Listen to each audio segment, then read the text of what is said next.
Hi starting లోనే ఒక రాత్రి సముద్రంలో పెద్దగా తుఫాన్ రావడం చూపిస్తారు. ఈ తుఫాన్ మధ్యలో ఒక షిప్ మీద సముద్రపు దొంగలు అటాక్ చేస్తారు.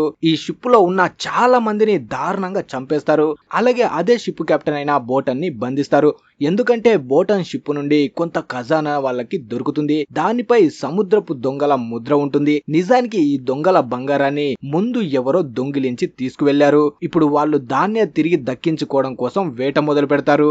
వెంటనే బోటన్ ని అడుగుతారు, మిగతా ఖజానా ఎక్కడ ఉంది, ఇది నీకు ఎక్కడి నుంచి వచ్చింది అని. బోటన్ మాత్రం ఈ బంగారం గురించి వాళ్ళకి ఏమి చెప్పడు. అప్పుడు వాళ్ళు షిప్ ని వెతకడం మొదలు పెడతారు. బంగారం దొరకదు, కానీ ఒక లెటర్ దొరుకుతుంది. దాని ద్వారా ఈ షిప్ ఏ ఐలాండ్ నుంచి వచ్చిందో తెలుసుకుంటారు. వెంటనే ఆ దొంగలు కూడా ఇప్పుడు ఆ ఐలాండ్ వైపు బయలుదేరతారు. తర్వాత ఒక ఐలాండ్ లో ఉన్న ఎర్సెల్ అనే లేడీ కనిపిస్తుంది. తను బైనాక్యులర్ తో సముద్రాన్ని చూస్తూ ఉంటుంది. నిజానికి తను తన భర్త కోసం ఎదురు చూస్తుంది. అతను దాదాపు 70 రోజులుగా ఇంటికి తిరిగి రాలేదు.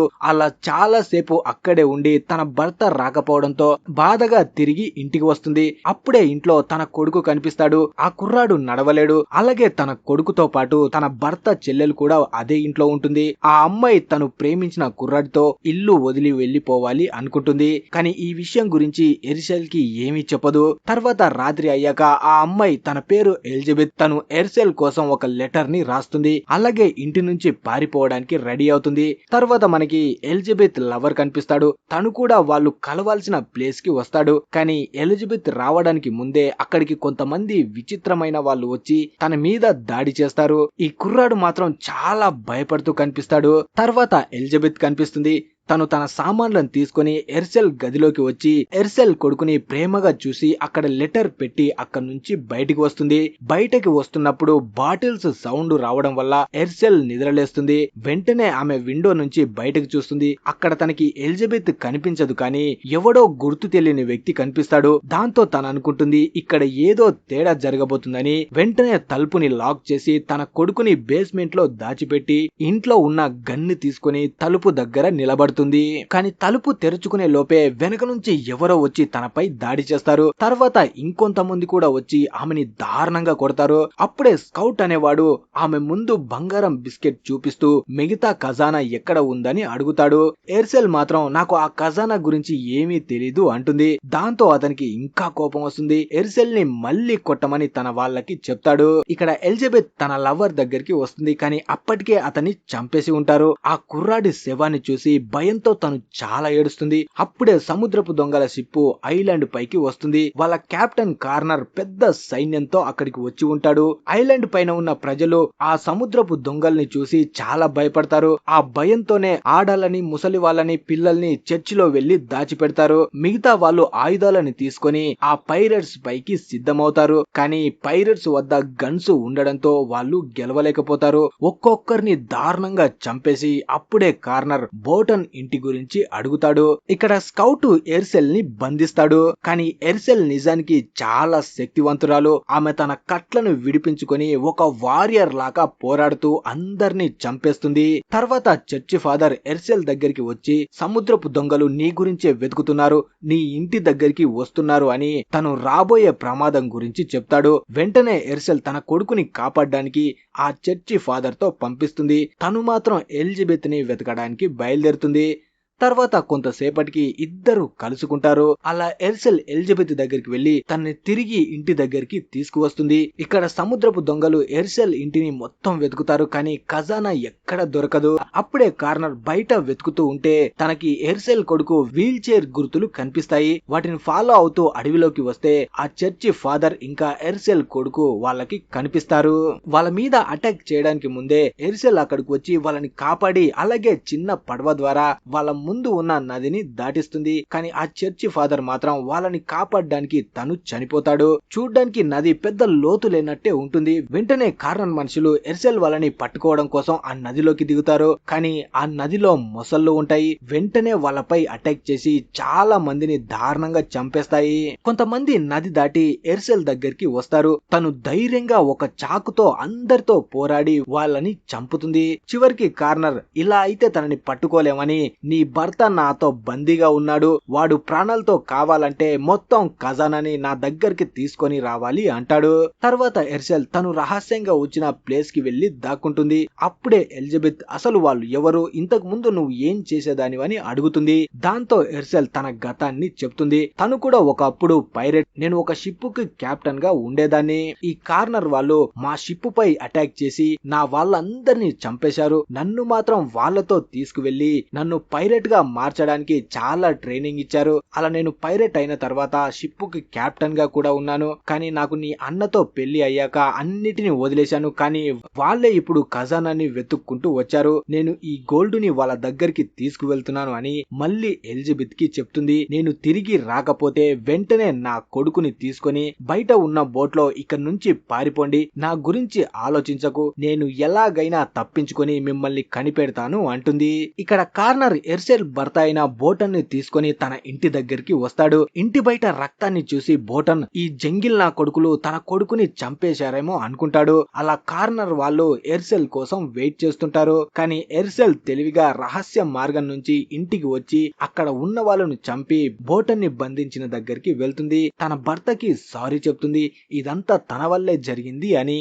కానీ బోటన్ మాత్రం లేదు, నేనే నీకు క్షమాపణ చెప్పాలి, నీకు తెలియకుండా నువ్వు దాచిన గోల్డ్ లోంచి ఒక పీస్ ని తీసుకొని వెళ్ళాను, దాంతో మన కొడుకు కాలని బాగు చేయడానికి మెడిసిన్ తీసుకురావాలని అంటాడు. అప్పుడే ఎర్సెల్ నేను ఉండగా మన ఫ్యామిలీకి ఏమీ అవ్వదు అని బోటన్ ని విడిపించడానికి చూస్తే తనని గొలుసులతో కట్టేసి తాళాలు వేసి బంధించి ఉంటారు. దాంతో ఎర్సెల్ కార్నర్ వాళ్ళతో అంటుంది, చుట్టుపక్కల మొత్తం నేను బాంబ్స్ ని పెట్టాను, మీరు కదిలితే చచ్చిపోతారు, మీరు చెప్పినట్టే మీకు కావలసిన గోల్డ్ ని తీసుకొని వచ్చాను, అది తీసుకొని నా భర్తని వదిలేసి ఇక నుంచి వెళ్లిపోండి అంటుంది. అప్పుడు కార్నర్ ముందు ఆ ఖజానాని ఇవ్వు అనగానే పక్కన ఉన్న బావిల నుంచి ఆ గోల్డ్ ఉన్న బాక్స్ ని పైకి లాగుతుంది. దాన్ని చూసి కార్నర్ నువ్వు మంచిదానివే అని ఆ ఖజానాని చూడగానే దూరంగా ఉన్న తన స్నైపర్ ని బోటన్ ని షూట్ చేయమని చెప్తాడు. కానీ బోటన్ తప్పించుకుంటాడు. అలా అక్కడ ఫైట్ స్టార్ట్ అవుతుంది.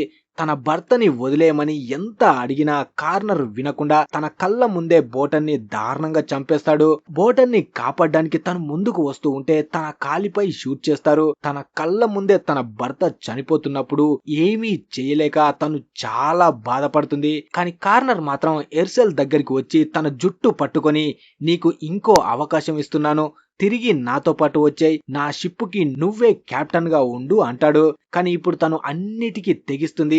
అప్పుడే ఖజానా బాక్స్ కి కట్టిన తాడుని తగలబెడుతుంది. అలా అక్కడే ఉన్న బావిలోకి దూకి తప్పించుకుంటుంది. వాళ్ళు మాత్రం అక్కడే ఉన్న ఆ బాక్స్ ని ఓపెన్ చేస్తే అందులో గోల్డ్ కాకుండా తెలివిగా బాంబ్స్ ని పెట్టి ఉంటుంది. కార్నర్ వాళ్ళు దాన్ని తెరవగానే పెద్దగా బ్లాస్ట్ అయి చాలా మంది చనిపోతారు. ఇక దాంతో కార్నర్ తో వచ్చిన కొంతమంది అది ఆడదే కానీ దాన్ని పట్టుకోవడానికి మనలో చాలా మంది చచ్చిపోయారు, ఇక మేము సావదలుచుకోలేదని అక్కడ నుంచి వెళ్లిపోవాలి అనుకుంటారు. కానీ కార్నర్ మాత్రం వెళ్ళాలి అనుకున్న వాడిని చంపేసి ఇంకా ఎవరైనా గోల్డ్ లేకుండా వెళ్ళాలి అనుకుంటున్నారా చెప్పండి, వాళ్ళని బయటికి కాదు పైకి పంపిస్తాను అంటాడు. అలాగే ఇంకో విషయం చెప్తాడు, మనని ఎర్రిపప్పలం చేసి అది మోసం చేసింది అంటే ఇంకా గోల్డ్ దాని దగ్గరే ఉంది, ఎలాగైనా దాన్ని చంపి ఆ గోల్డ్ ని మనం సొంతం చేసుకుంటే మనం అన్నిటిని వదిలేసి ఆ ఖజానాతో పెళ్ళం పిల్లలతో హ్యాపీగా గడపొచ్చు అంటాడు. ఆ మాట వినగానే అందరూ ఎర్సెల్ ని పట్టుకోవడానికి సిద్ధమవుతారు. తర్వాత ఎర్సెల్ తన సీక్రెట్ లొకేషన్ కు వచ్చి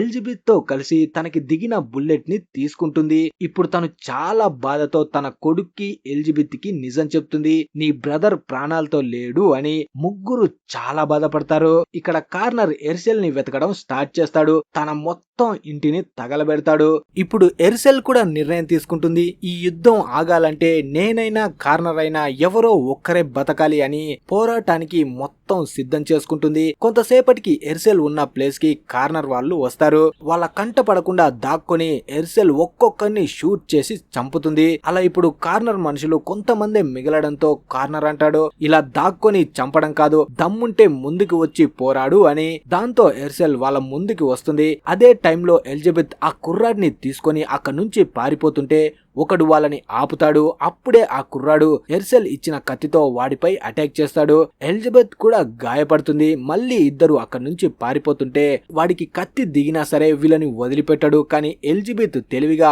వాడిపై అటాక్ చేసి బాణాన్ని వాడి గుండెలో దింపుతుంది. అప్పుడే వాడి మెడలో ఎలిజబెత్ తన లవర్ కి ఇచ్చిన లాకెట్ ని చూస్తుంది. దాంతో తను అర్థం చేసుకుంటుంది వీడే తన లవర్ ని చంపేశాడు అని. వెంటనే ఆ లాకెట్ ని లాక్కొని వాడిని చంపేస్తుంది. ఇప్పుడు ఎర్సెల్ కార్నర్ మనుషుల్ని చంపేస్తుంది. ఇక ఇద్దరే మిగులుతారు. ఇద్దరి మధ్య దారుణమైన ఫైట్ జరుగుతుంది. ఆ గుహలో నుంచి ఫైట్ చేస్తూ బయటికి వస్తారు. అలాగే తెల్లారే వరకు ఫైట్ చేస్తూనే ఉంటారు.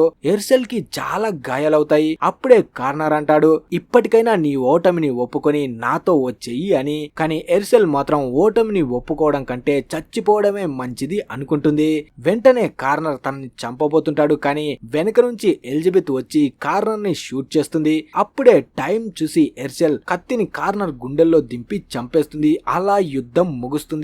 ఎర్సెల్ కూడా చాలా గాయపడుతుంది. అప్పుడే తన కొడుకు ఆ చిన్న బోట్ ని తీసుకొని అక్కడికి వస్తాడు. ఆ కుర్రాడి కాలు బోట్ లో ఉన్న చెక్కకి తగిలి అది పక్కకు వెళ్ళగానే కింద గోల్డ్ కనిపిస్తుంది. ఎర్సెల్ ఆ గోల్డ్ ని కార్నర్ కంట పడకుండా ఈ బోట్ లోనే దాచి ఉంటుంది. తన కొడుకుని చూసి ఎర్సెల్ సంతోషంగా నవ్వుతుంది. ఇక ఆ ఖజానాతో వీళ్ళు హ్యాపీగా బతకబోతున్నారన్నమాట. అలా ఈ మూవీ ముగుస్తుంది.